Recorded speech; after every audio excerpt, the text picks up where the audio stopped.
Sweet surrender as I love, serve, and remember. You were separate from God.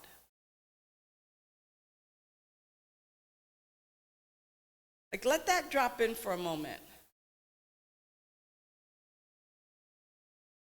Because it's still happening. It's still happening. See,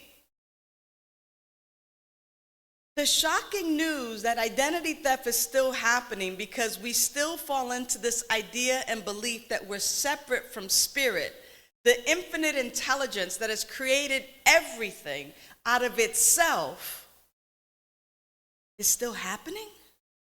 How is that possible? How is that so? So we're going to begin to recognize the ways that it's still happening and possibly recover our identity, our true identity. Here's what happens. A lot of people spend their lives trying to become worthy. I don't know if that's you, but if it is, okay, you're not alone. A lot of people spend their time becoming or trying to become lovable. I just want somebody to love me. Love me.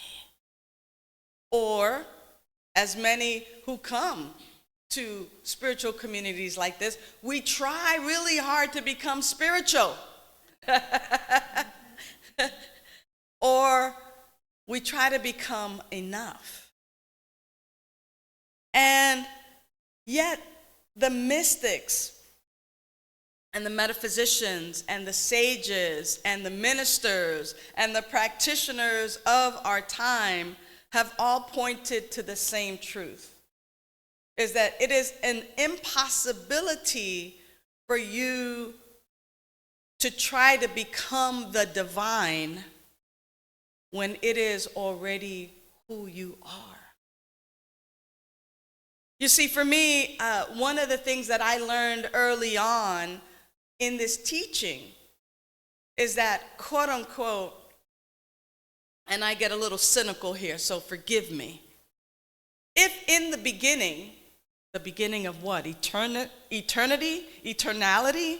If there's a beginning to that, then when's the end, right? So we'll just keep it on the face. Can someone hand me my water, please? That would be great. If in the beginning, thank you, Jerry, I so appreciate you.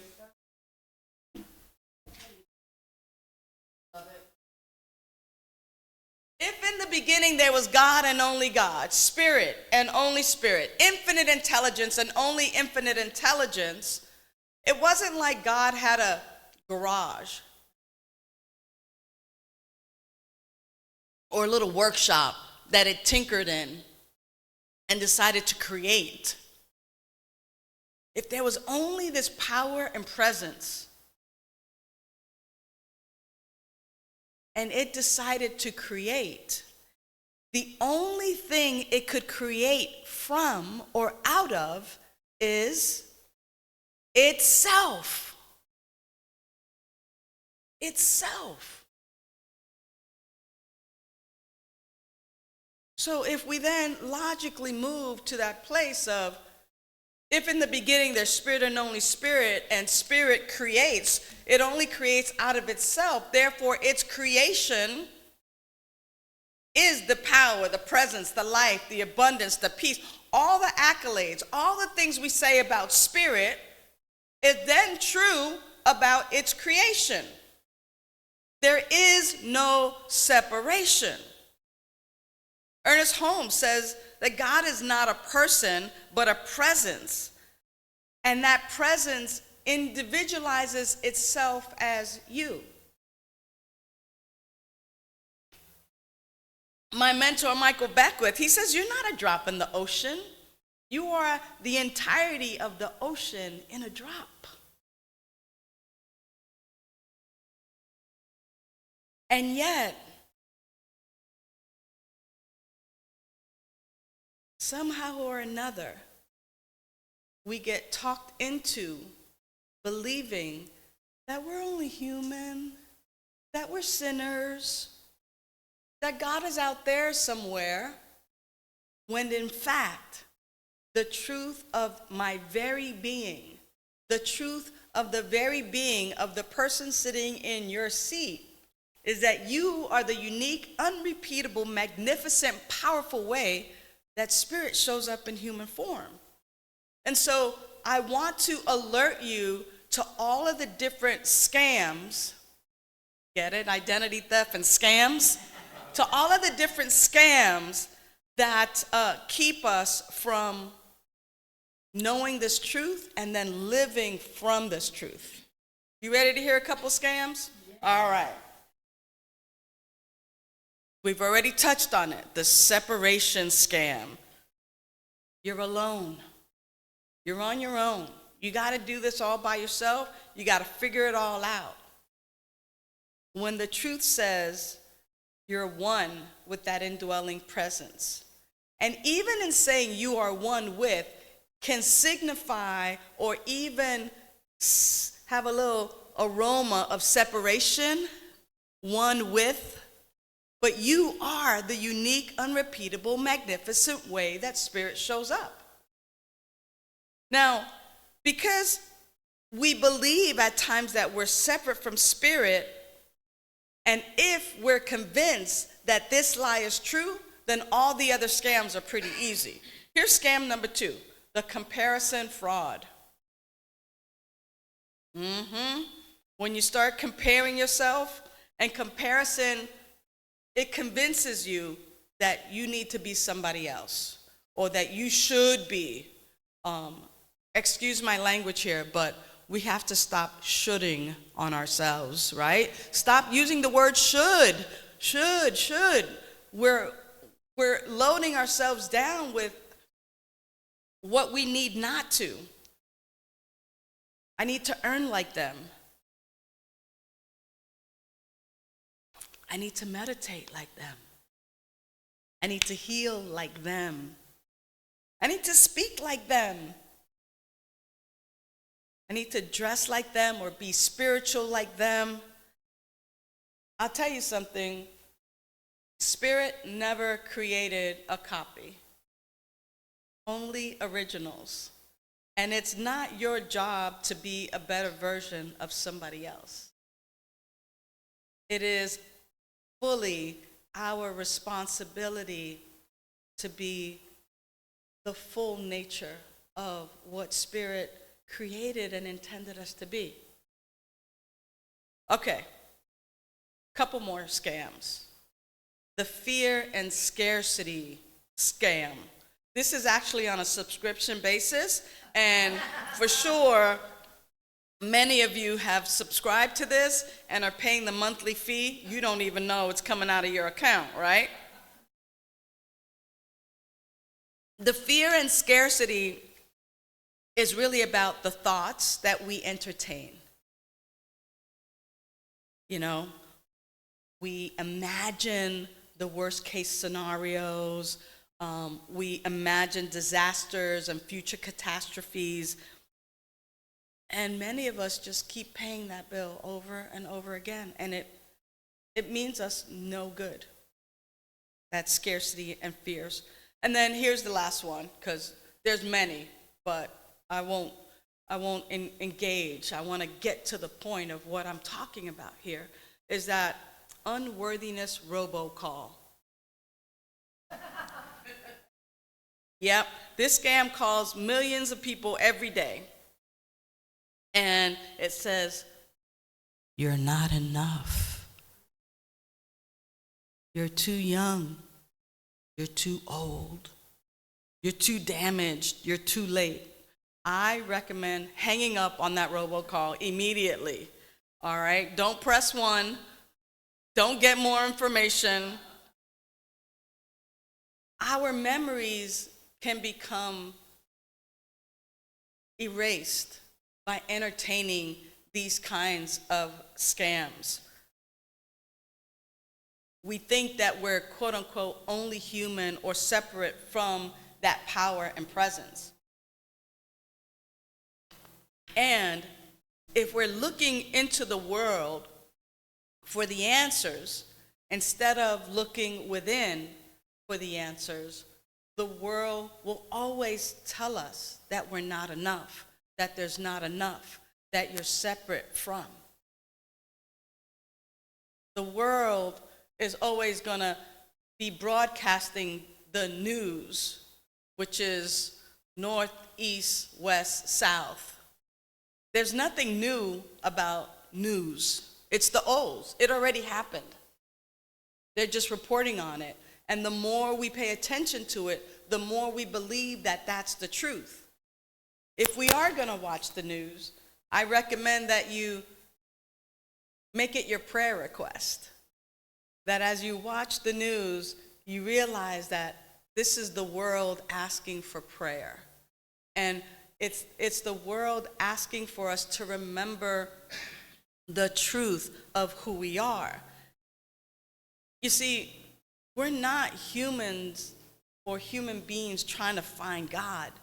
We are the unique, unrepeatable, magnificent, powerful way that spirit shows up as human. In the 4 realms of consciousness, many of us start off from that place of victimhood. This happened to me. This happened to me. And as we come into spiritual communities like this, we begin to learn through some practice that we can actually affect and impact and draw to us the things in which we desire. The princess or the prince, the parking spots, the palaces, those material kinds of things. That life happens by us. If we stay, we go into a different phase of the realms of consciousness. Now, when we learn how to pray and keep our focus on what we want, we begin to do what's called manifestation. But manifestation is just the tip of the iceberg.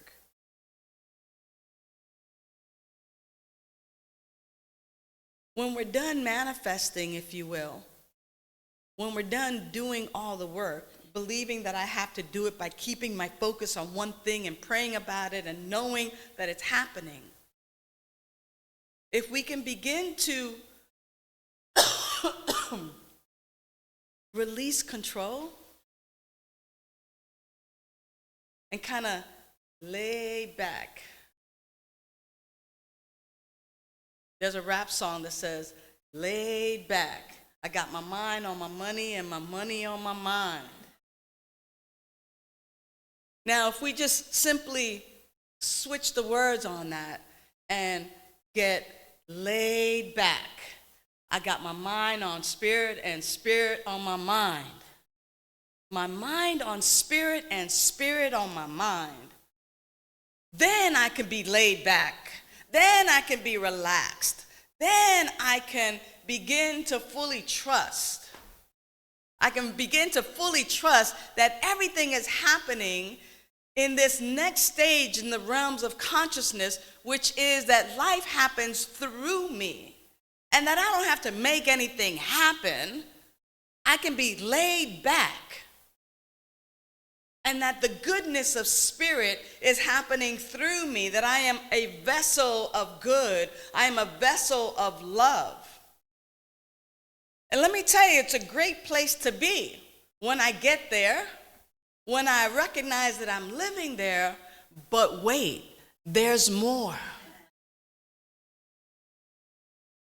In the 4th realm of consciousness is this idea. Now, let me tell you where we came from. Life happens to me. Life happens by me. Life happens through me. Life happens in this 4th realm of consciousness as me. To our human consciousness, that is the most elevated or even the purest sense of simply knowing that my life is God and that there's nothing, no thing that can separate my life from that life that is spirit. Now, we have learned in many of our upbringings and religions and many of the teachings that to say that is blasphemous. But why would that be? Because the moment that I recognize that my life is the life of God, I am no longer at the mercy of being controlled or manipulated or bamboozled into believing otherwise. And here's the beauty of it, beloveds, is at the moment that I realize that and recognize that for myself, I can't help but recognize that that's the same truth about who you are. And so, yes, of course, Patrick, I'm going to come from a place of love. Because when I'm in that realm and in that consciousness, all I am is love. Because God is love, Spirit is love, so I am love. I can't help but be the love that Spirit is. And then speak from that truth that that which is true of God is true of me. And the abundance that God is, I am. The peace that God is, I am. The love that God is, I am. The power that God is, I am. I am no longer subject to victim consciousness unless I choose to forget. This is sign language for forget. It's erasing the mind. Unless I choose to forget. And beloveds, when I choose to forget, that's a conscious choice as well. Now, how do I stay in the remembering of that? How do I actually stay in or begin in this process of the four realms of consciousness? How do I actually get in there? Well, we have spiritual practices that we talk about on a regular basis. Spiritual practices, let me map it out for you, M-A-P. Let me map it out for you. Meditation, M in map. Affirmations, A in map. P, prayer. The P in map. When we map it out, when we know where we are, oh, here's where I am. Here's where I'd like to be. Here's my map. My meditation. Now, many of us think, ooh, meditation. I have my brain, it's constantly talking. Okay, I'm gonna sit down and meditate. Oh, my brain right away. I'm gonna sit down and meditate. I'm gonna try meditation right now. Oh, I'm so glad you're sitting down. There's so much I need to talk to you about. Do you remember that? Oh, don't forget to pay that bill. Oh, and you gotta call Sarah because Sarah, right? I mean, I don't know if any of you have had that, right? I'm going to invite you to try this with me right now. Take your middle finger and your thumb and gently begin to rub them together. And see, and do it slowly, slow enough to see if you can feel the grooves on your finger.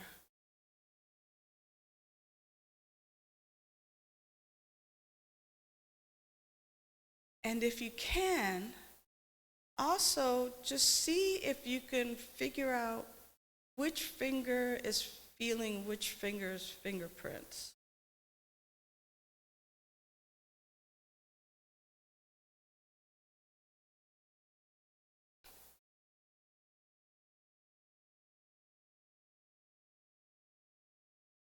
Notice what happened in the room.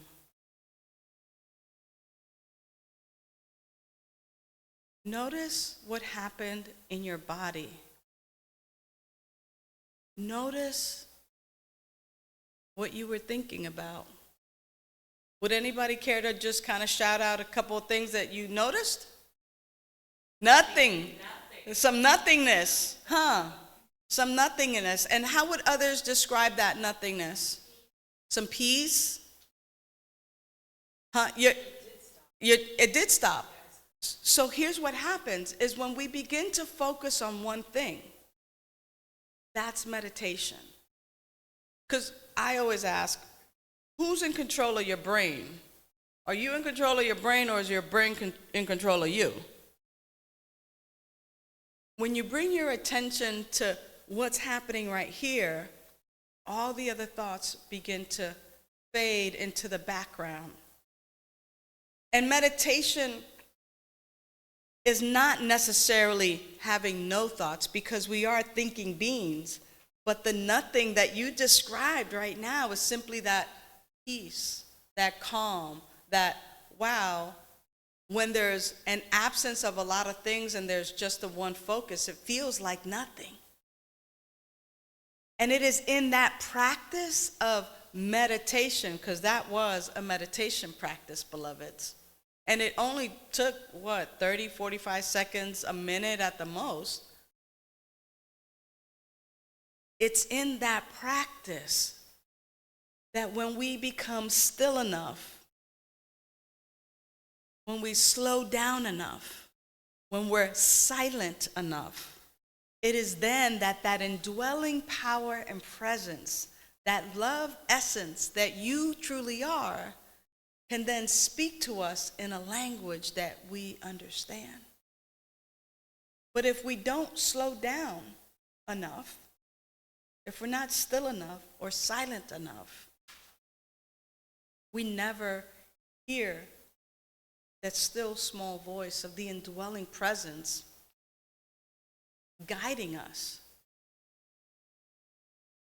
to reveal the greatness that is within us, that is us. Affirmations. I like affirmations as mirror work. I'm going to imagine and assume that you all brush your teeth.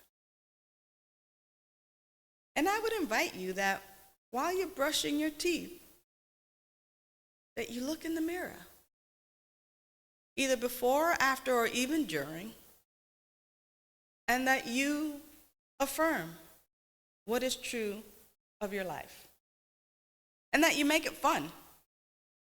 Here's the thing. When we add spiritual practice to something we're already doing, it doesn't become a burden. It's time to do the affirmations. Okay. I am whole, I am perfect, I am complete. Okay, this is silly. But when we add it to something we already do and make it fun, it's repeatable and it's awesome. So I'll share with you my kind of silly, fun affirmations that I still do to this day. Ready? Just while brushing my teeth.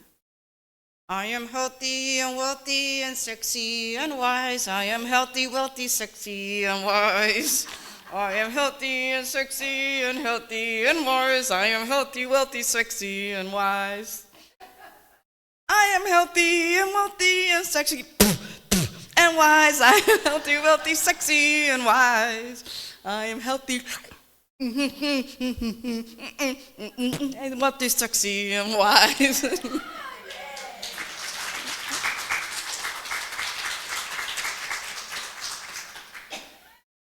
What I love about some of the positive social media that I get to see these days is that there are plenty of little ditties of affirmations that we can find and adopt to.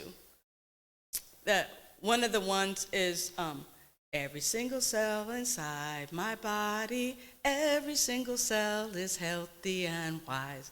Every single cell inside my body, every single cell is healthy and wise. I'm so glad every single cell in my body is healthy and wise. I'm so glad every single cell in my body is healthy and wise. Make it fun, beloveds. It doesn't have to be, time to make the donuts. It doesn't have to be that at all. And we have a technology, a spiritual technology that helps us know the truth of who we are. And it's our spiritual mind treatment, otherwise known as affirmative prayer. And in the first two steps of affirmative prayer, we recognize that there's one power, one presence, one life, and that power and presence created everything out of itself. And because it created everything out of itself, and we are its creation, that which is true of spirit is true for us. And in that prayer process, in that affirmation, if we were to just hang out in the power of spirit, and that power is living in, through, and as me, and just hang out right there, wow. Wow.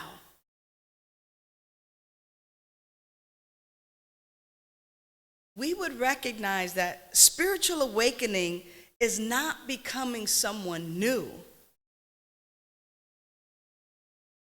We would know that spiritual awakening is ending the search for who you've always been.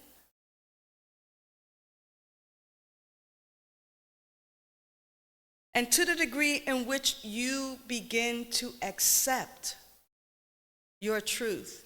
And sometimes it could be difficult. Sometimes we do feel unworthy. But it's through using our map, our meditation, affirmation, prayer work. It is there where we get an opportunity to recognize the good news about identity theft. And that is that your true identity was never actually lost. Your worth is not lost, and your power is not lost, and your connection in spirit never, ever lost. Your magnificence, not lost. The only thing that has happened is that your awareness has wandered off. And let's face it, sometimes when we're going from point A to point B, some of us like to take the scenic route.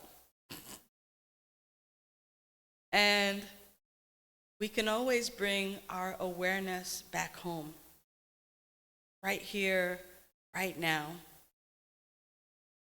And remember that that which is true of God is true about you. That which is true of God is true about you. I always like to remind myself, when I realize that I'm awake in the morning, I go, oh, it's a great day to be alive. And I tell myself that my life is the life of God. My love is the love of God. My peace is the power of God. And remind myself that that which is true of God is true about me. And in the beginning, for many of us, it may sound like just words and platitudes. But after a while, you'll begin to remember that this is your truth. You'll begin to recognize that it is an impossibility to be outside of the presence, because the presence, capital P, is always present. We can never be outside of God's favor. We can never be excluded. If God never called you broken, why would you call yourself broken? If God never exiled you, why would you exile yourself? So, beloveds, again, the greatest identity theft was you simply forgetting the truth of who you are. And the message today is that we've just wandered off from time to time, and that it's time to come back to our true self, to our true nature. Because right where you are, in your chair, is God. Our true title is the unique, unrepeatable, magnificent, powerful way that Spirit shows up in human form. Know that this is your truth. Celebrate it. Live from this place. And know that I love you. Thank you, beloveds.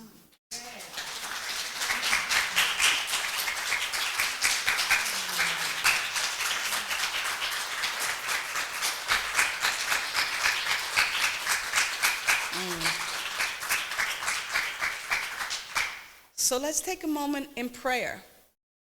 We'll try out the P in map. And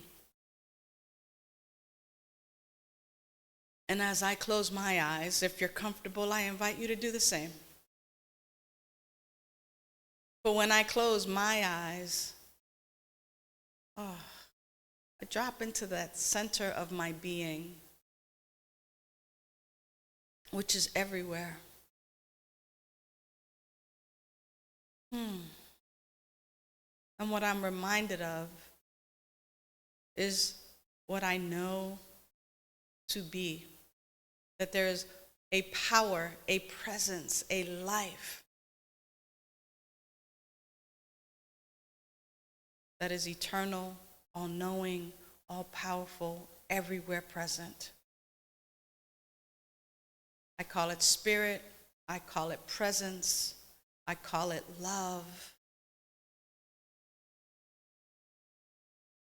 What I really simply know is that because it has created everything out of itself, my life is the life of God in human form. And to speak that aloud is to simply come into acceptance of the truth that everything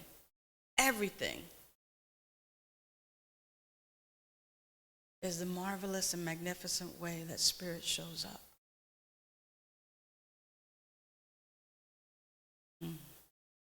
Because I am keenly tapped into and aware of this truth, I speak a word of blessing right now.